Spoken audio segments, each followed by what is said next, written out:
Kasunod ng pagsuko ni dating Senador Bong Revilla, humarap sa media si DILG Secretary John Vic Remulla.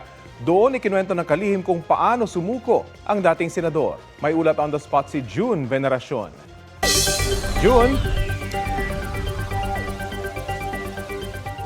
Rafi, bago sumuko kagabi dito sa Camp Crame, si dating Senador Bong Revilla ay tumawag daw muna ito kay DILG Secretary John Vic Remulla. Ayon kay Secretary Remulla, pinayuhan daw niya si Revilla na itinuturing niyang matagal ng kaibigan na sumuko na lang matapos maglabas ng warrant of arrest ang Sandigan Bayan. Pero giit ni Remulla, walang special treatment sa dating senador na nahaharap sa kasong malversation of public funds through falsification of public documents kaugnay sa umano'y Ghost Flood Control Project. Isinuko rin daw ni Revilla ang 20 baril. Pero kahit sa Camp Crame sumuko, walang tsansa na makulong si Revilla sa PNP Custodial Center dahil ito ay for demolition sa ngayon. Nasa pasya pa rin ng Sandigan Bayan kung saan ikukulong ang dating senador. Pero kahit saan man makulong, tiniyak ni Remulla ang kaligtasan ni Revilla.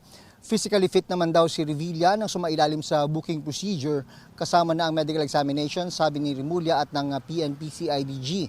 Mula Camp Crame, si Remulla mismo ang naghatid kay Revilla sa Sandigan Bayan para sa return of warrant. Sa 6 na kapwa-akusado ni Revilla, isa na lang ang hindi naaresto. Ito ay si Emelita Huat na ayon kay Remulla ay malapit na rin nilang makuha. Samantala, sabi pa rin ni Remulla, walang indikasyon na nakalabas na ng bansa ang isa pang pinaghahanap ng batas na si Charlie Atong Ang. Meron pa raw 4 na lokasyon na target ng manhunt operation ng mga operatiba. Yan ang litas mula rito sa Camp Crame. Balik sa Rafi. Maraming salamat, June Veneracion.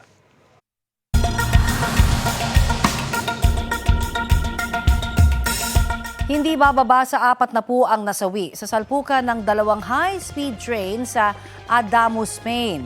Sa investigasyon ng mga otoridad, mahigit 500 ang kabuang sakay ng 2 tren.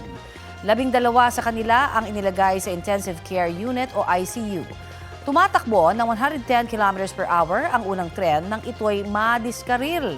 200 km per hour naman ang takbo ng tren sa kabilang riles na bumangga sa nadiskaril na bagon o bahagi ng unang tren. Nakita rin ng mga eksperto ang isang sirang rail joint na posible rin daw naging sanhi ng salpukan. Dahil sa insidente, kanselado muna ang biyahe ng abot sa 200 tren sa Madrid at Southern Andalusia region. Nagdeklara si Spanish Prime Minister Pedro Sanchez ng 3-day national mourning bilang pagluluksa para sa mga biktima. Nakikipag-ugnayan ang ating embahada sa mga otoridad sa Spain para alamin kung may mga Pilipinong nadamay sa aksidente.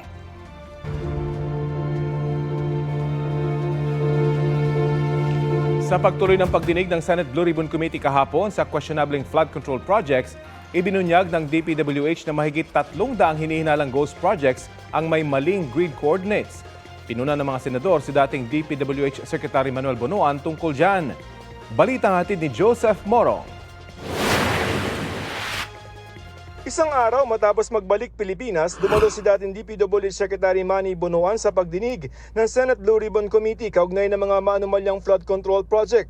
Inaakusahan siyang sinadya umano niya magbigay ng mga maling coordinate ng mga flood control project para alituhin ang Pangulo. Sa validation ng Department of Public Works and Highways, 416 ang suspected ghost projects. Sa bilang niyan, 337 ang may mali-maling grid coordinates base mismo sa report ng DPWH sa Senate Blue Ribbon Committee. Because of the time constraint that we have to submit, I instructed the late Undersecretary Cabral to collate the information that we need to submit to the Office of the President. Ayon sa inisyal na pagsusuri ng DPWH nung kalihim pa si Bonoan, ang isinumite nilang datos para sa sumbong sa Pangulo website ay ang coordinates na isinusumite sa planning stage ng mga proyekto. Hindi pa ito ang aktual na coordinates o lokasyon kung saan mismo itinayo ang proyekto. At ang layo nung proposed at ang layo nung actual. Paano nagkaganon? We'll have to investigate. Ngayon po, Mr. Chair, doon po sa tanong nyo kung yun po ba sinamit deliberately, of course, ayaw po namin.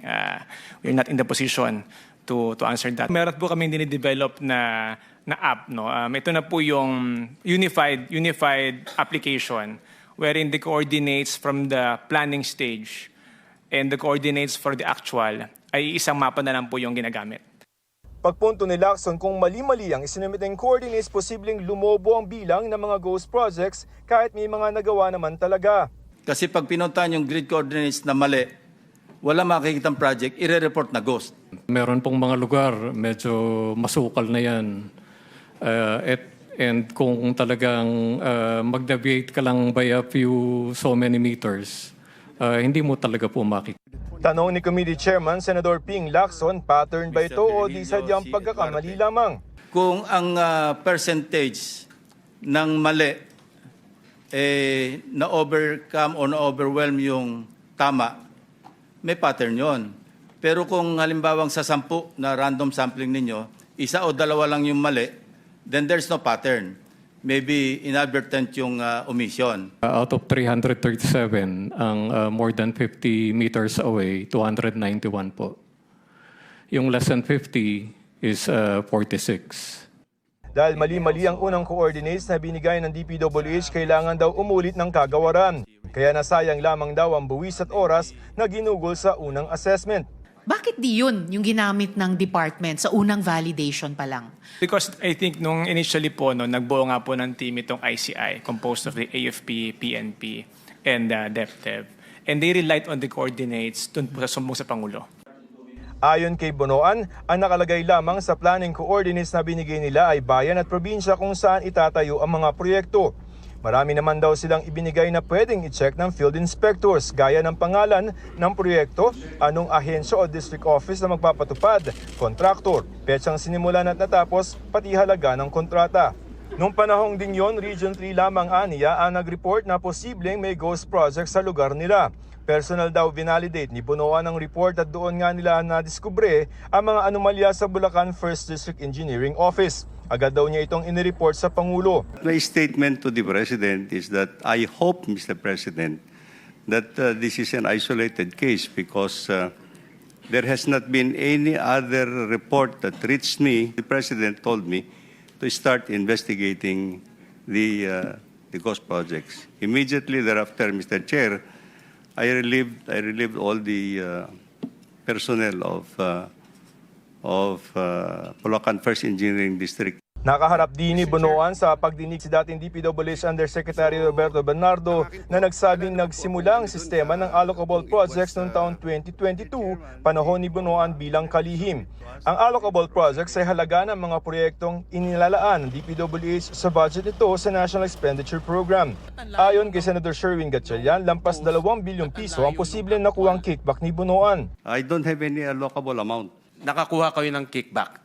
Wala po. And the fact is, nandito tayo ngayon dito sa hearing because for the last 4 years, pinabayaan yung nangyayari ito under your watch. Your Honor, as Secretary of the Department, I have general oversight. I have general oversight of all the implementation. Pero kung kasali ho kayo dito sa mga kickback, yung oversight na yan, walang kwenta ho yan. And this is what I deny, Your Honor. Ayon sa Department of Justice o DOJ, kasama si Bonoan sa mga inireklamo ng plunder ng National Bureau of Investigation. Kabilang din sa nasabing reklamo sina dating Senador Bong Revilla, Senador Jinggoy Estrada at dating House Appropriations Committee Chairman Saldi Co. Si dating DepEd Undersecretary Trigiv Olaivar, itinanggi rin ang paratang ni Bernardo na kumubura siya ng mga kickback galing sa mga proyekto umano ni dating Senador Sonny Angara. Pati na ang umunoy 2.85 billion pesos na unprogrammed appropriations para raw sa isang executive secretary. Itinanggi rin niya ang umunoy pag-endorso niya kay Carlene Yap Villa na aide ni dating Senador Nancy Binay. I deny those allegations. Wala pong katotohanan, Mr. Chair, Your Honor. Lahat po from the communication to nag-deliver to kay ES daw po na wala naman po akong personality kay Executive Secretary. That time, kung 2024 baka yun yung papasok po ho kami sa DepEd. That he is lying. Opo, Mr. That he is a liar with respect to Dun po sa... the allegations against you. Yes po. Humarap din sa pagdinig si Maynard Ngu na inukusahan ni Bernardo na humingi ng listahan ng mga proyekto para kay Senador Francis Chisa Escudero. Itinanggi ni Ngu ang mga paratang. I absolutely deny all the allegations made by Yusek Bernardo. That's the reason why I already filed a case against Yusek on defamatory insinuations. For this, I invoke the sub judice rule. Pero si Bernardo, pinaninindigan naman ang kanyang mga aligasyon. Joseph Morong nagbabalita para sa GMA Integrated News. Kaugnay sa isinampang impeachment complaint laban kay Pangulong Bongbong Marcos, kausapin po natin si Congressman Joel Chua. Magandang umaga at welcome po sa Balitang Hali. Ay, magandang umaga po at sa lahat po ng inyong taga-sunod. Okay, Representative Chua, paano niyo ho nasabi na no grounds para i-impeach si Pangulong Bongbong Marcos base po dun sa reklamong inihain ng abogadong si Andre De Jesus? Well, ang sinasabi ko po ay medyo on its face, no? Kasi hindi ko pa naman nababasa yung mismong impeachment complaint. Kung titignan po natin, mukhang medyo mahina or malabnaw. Kasi kung titignan po ninyo, isa sa mga ground na sinasabi nila ay dahil doon sa kidnapping ni dating Pangulong Rodrigo Roa Duterte sa ICC.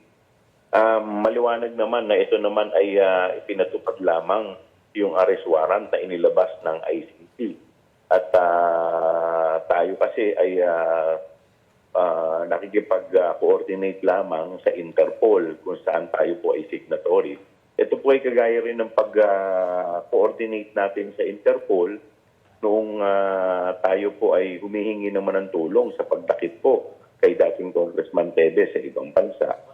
So, makikita po ninyo, halos lahat naman po yan sa mga, meron pa sinabi, parang drug addict daw si Pangulo. So, parang medyo, eto, matagal na natin itong sinasabi, pero matagal na sinasabi nila, pero hanggang ngayon, wala pa namang concrete proof. Except siguro may nakikita tayo isang mabigat na ground, yung respondent benefited from kickbacks arising from budget insertion and Ghost Flood Control Project. So dito siguro kailangan mabasa natin kung ano yung tibay na ebidensya. But other than that, sige po. Kailangan ho ba ay may personal knowledge yung nagsasampa? Maaaring wala siyang personal knowledge pero kailangan meron siyang affidavit na merong personal knowledge. I see. Kabilang ho kayo sa panel ng impeachment prosecutor noon laban kay Vice President Sara Duterte. Paano niyo ho maikukumpara itong impeachment complaint laban sa Pangulo doon sa impeachment complaint laban sa Bise? Yung dati po kasi dun sa impeachment complaint ng ating Vice Presidente, yung po talaga na-hear po yan extensively sa ating committee. Kaya alam po natin yung merito nung o yung lakas or grounds na isinampa po namin. Pero dito po, titignan pa po natin kung paano po nila ililay yung mga grounds na kanilang nilalatag dito po sa impeachment complaint ng ating Pangulo. At kung sakaling magkaroon din ng panibagong impeachment complaint laban kay VP Sara dahil matatapos na ho yung 1-year bar, paano ho ma-manage o pagsasabayin ba ng Kamara katulad ho ng nabanggit ni Representative Erice? Well, kung ito po idudulog sa Committee on Justice, siguro i-manage po ito ng ating chairwoman sa katauhan po ni Chairwoman Jinky Luistro. So, siguro nasa lang naman yan nasa scheduling. I see. Alright, marami pong salamat sa inyo pong ibinigay sa aming oras at pahayag. Maraming salamat po at mabuhay po kayo. Yan po naman si Chairman ng House Committee on Good Government and Public Accountability, Representative Joel Chua. Ito ang GMA Regional TV News. Balita sa Visayas at Mindanao mula sa GMA Regional TV. Arestado ang isang babae sa Iligan City dahil sa pambubuga umano sa sarili niyang anak sa online kalaswaan.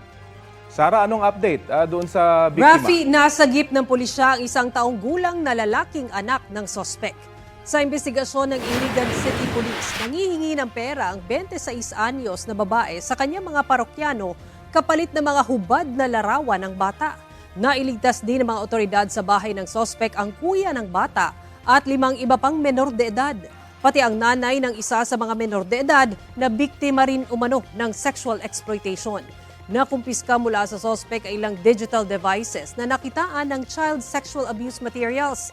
Nasa kusudian na ng City Social Welfare and Development ang mga biktima na isa sa ilalim sa intervention at debriefing. Maharap naman sa patong-patong na reklamo ang sospek na walang pahayag.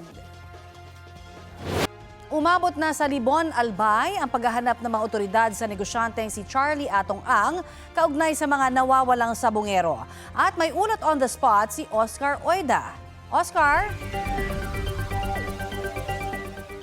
Yes, Connie, pasado alas 6 nga ng umaga nang tumulak ang mga tauhan ng NBI Legazpi patungong Libon, isang munisipalidad sa probinsya pa rin ng Albay. Pagsapit ng Libon ay nag-coordinate muna ang mga taga-NBI sa Libon Libon Municipal Police at matapos na ay muling tumulak patungong barangay Pantaw, isang barangay dyan sa May Libon. Mag-alas 9 ng umaga nang matunton na matauhan ng NBI ang isang sabungan sa lugar na ayon sa NBI ay napag-alaman umanong pinupuntahan ni Atong Ang. Sinuyod na matauhan ng NBI ang lugar. Gumamit din sila ng drone para masiyasat ng gusto ang napakalawak na lupain. Ang nasabing sabungan nasa loob ng isang malawak na area na may tila rest house pa dito. Pero lumipas ang isang oras, bigo silang matunton si Atong Ang. Pagtitiyak ng NBI, patuloy ang kanilang ginagawang paghahanap kay Atong Ang. Una nang sinabi ng NBI na naniniwala silang nasa loob pa ng bansa si Ang sa kabila ng mga usap-usapang nakalabas na ito ng bansa. Connie? Maraming salamat, Oscar Oida.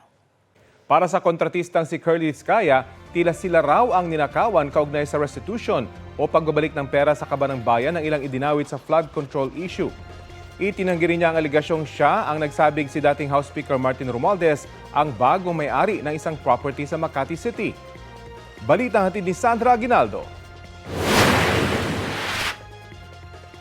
Kung makikita niyong personal, si Curly Diskaya, makikilala niyo? Yes, Your Honor. Pakituro niyo nga kung naandito siya sa loob ng session hall. Lapitan niyo na lang kung sino dyan sa among the resource persons. Hindi, lapitan mo na lang at hawakan mo na lang sa balikat, hindi magagalit yan. Your Honor, Excuse pwede me, po bang... you'll be recognized later. Okay. No? Tuloy lang natin itong proceeding muna. Sige, Miss.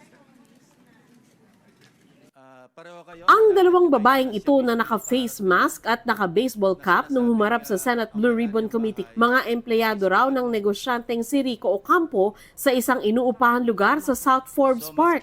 Pero naibenta raw ang lugar noong April 2023. January 2024, sinabihan daw sila ng kanilang boss na i-evict na sila. Kasunod nito, nakausap daw nilang isang kontratista na kalaunay nakilala umano nilang si Curly Diskaya. He also mentioned to us na contractor ako dito eh. Meron din kaming deadline. And then we both asked, baka pwede po namin pakiusapan yung may-ari, yung bagong nakabili ng bahay. And then he also mentioned that si Romualdez ang nakabili. Itinuro ng dalawang witness si Diskaya na siya umanong nakausap nilang kontraktor. Humiling si Diskaya na tanggalin ng dalawang witness ang takip sa kanilang mukha pero hindi pumayag si Senador Ping Lacson na sinang-ayunan ng Department of Justice. Gate ni Diskaya, hindi raw niya makilala ang dalawang witness at wala siyang naaalalang transaksyon sa kanila. Kahit ni minsan po, hindi pa po ako nakakapasok sa South Forbes Park. Hindi ko pa nga alam kung ano mga uri ng mga bahay meron doon. So, malabong-malabo po talaga at wala po akong inuutusan na kahit sinong broker. Ang kampo ni Romualdez tinawag ang aligasyon ng dalawang witness bilang logically at physically impossible dahil na rin sa sinabi ni Diskaya na hindi pa siya nakakapasok sa South Forbes Park. Kaya imposible raw na may nakausap siyang tao o institusyon doon. The claims come solely from the staff of an evicted tenant, unsupported by any document, while Martin Romualdez's name appears in no deed, contract, or payment record related to the property.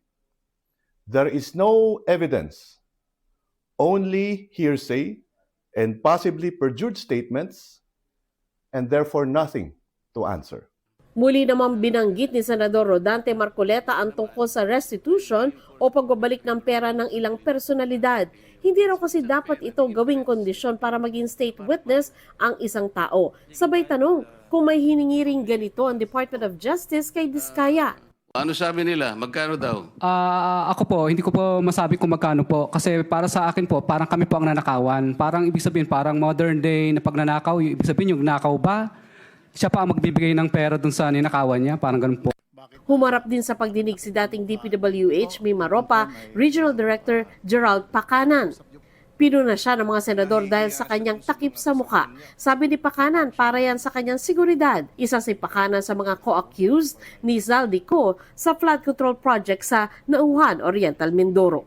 This might set a precedent for all other witnesses we will call here. They will request that their faces be covered. He is a public government employee.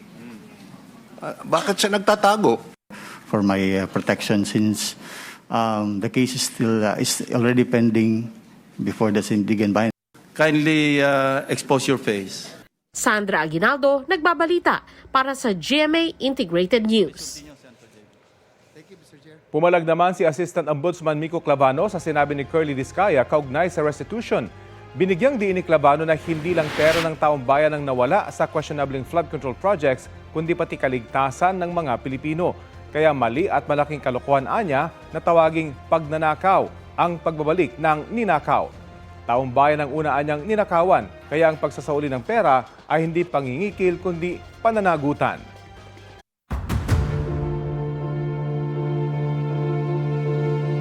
Update tayo sa pagharap sa Sandigan Bayan ni dating Senador Bong Revilla na nahaharap sa kasong malversation. May ulat on the spot si Maki Pulido. Maki? So Rafi, nakikita niyo naman ngayon sa inyong live video na nakaharap na ngayon si dating Senator Bong Revilla sa mga mahistrado ng Sandigan Bayan 3rd Division. Hindi pa tayo pinapayagang makapasok sa loob ng korte pero ang nakikita natin mula dito sa labas ay kinakausap ng mga mahistrado ang isa sa mga kinatawan ng BJMP. So sa ngayon, ay itatanong pa rin natin mamaya dahil ang hinaabangan na lang naman natin ngayon ay ang commitment order. Ayan, kasasabi lamang ni Attorney Dennis Pulma, hindi pa daw to, ano to, Attorney? May motion po ba? May motion for commitment? Sa custody. Opo. Pero we're expecting, Attorney, a commitment order. We don't know yet. We don't know yet. It's still ongoing. Okay. Pero hindi to yung talagang formal na proceeding. Hindi pa to They proceeding. just wanted to hear from the mga custodian Okay. the circumstances regarding yung pagdala, particularly kay magandang sabihin. Okay, lalayo lang tayo, Rafi. Dahil inaabangan pa rin natin kung ano nga yung dinidinig sa loob. So, ang sinasabi kanina ng Clerk of Court ng 3rd Division, hindi pa siya proceeding, kinakausap lang yung taga-BJMP kung paano yung proseso ng pagdala dito kay Senator Bong Revilla, pero lilinawin natin yan. Katulad ng nabanggit ko kanina, ay si Senator Revilla ay nag-return of warrant na. Ibig sabihin nun ay nailipat na yung kustodiya ni Revilla mula sa CIDG papunta sa Sandigan Bayan. So ang hinihintay talaga actually natin ngayon ay yung susunod na aksyon ng mga mahistrado ng 3rd Division. Kasi isa sa mga posible rito ay yung commitment order o kung saan pansamantalang ikukulong si Revilla dahil nga non-bailable offense yung kinakaharap na kasong malversation.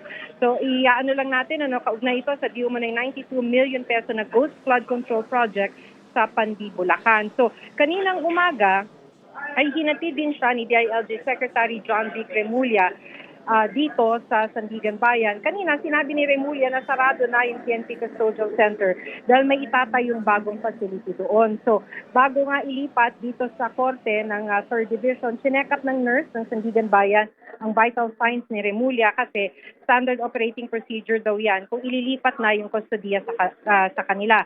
Nakausap natin saglit kanina yung nurse at ang sinabi naman ay normal naman daw lahat ng vital signs ng senador. So inaabangan pa rin lang naman natin na yung mga abogado kung ano yung sasabihin nila.